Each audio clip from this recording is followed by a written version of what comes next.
Good morning, good afternoon, and good evening, and thank you for joining us for a question of the day. It is November 15th, 2021. Still 81 degrees in Phoenix. Each day has its own challenges. I thank those who were praying for my wife. She did come through her root canal rather well. And so that leads us to our question of the day. Do you know where God lives? Some seem to know the song from 1968 a little better than they know where God lives.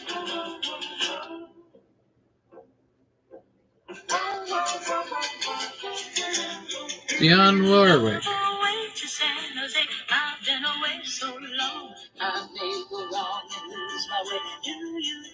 I may go wrong and I may lose my way.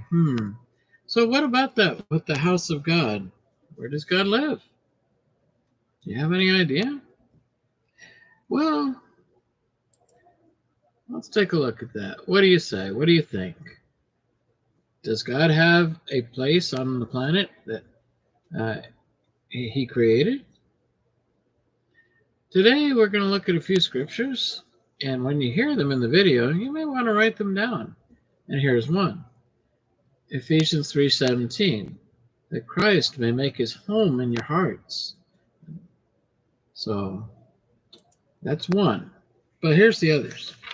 Does he live in a building? If he doesn't live in a building, why do we go there? You know, we try to cage him in a box. You saw the caption there. We might make the great Solomon's temple. Some make these extravagant synagogues. Some beautiful stained glass churches, like in New York or Abbey Westminster. Some, I guess, in the other religions have the Dome of the Rock. Seems like everybody's trying to put God in a box. What does God say about that? Well, we heard from in Acts chapter 7, 48, the apostles tell us a little bit about that. He says, I will not dwell in temples or buildings made of man's hands.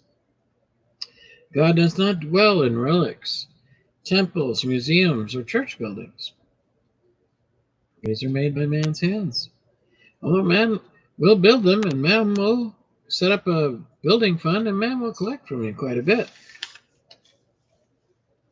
What about Isaiah 66:1, where he said, Heaven is my throne, earth is my footstool. What house will you build for me? And in 1 Kings 8:27,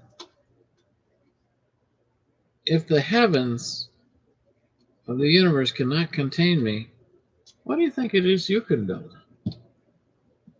And there I tell you, Christ has come into our hearts, those who've genuinely repented and asked him to come in and confess their sins and believe they're sinners, because we are, and in need of a Savior. And he dwells in our hearts. We once had hearts made of stone. But if you think that church is all about going to a building, we do go to a building, but that's to fellowship with one another. Devoted to God's church to serve one another, to help one another.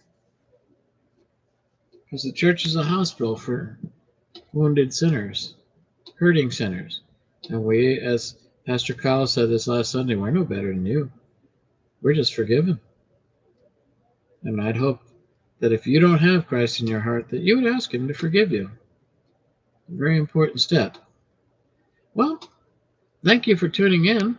Please stay tuned for Cafe Jesus Daily Word as we continue our journey in Leviticus chapter 8 today.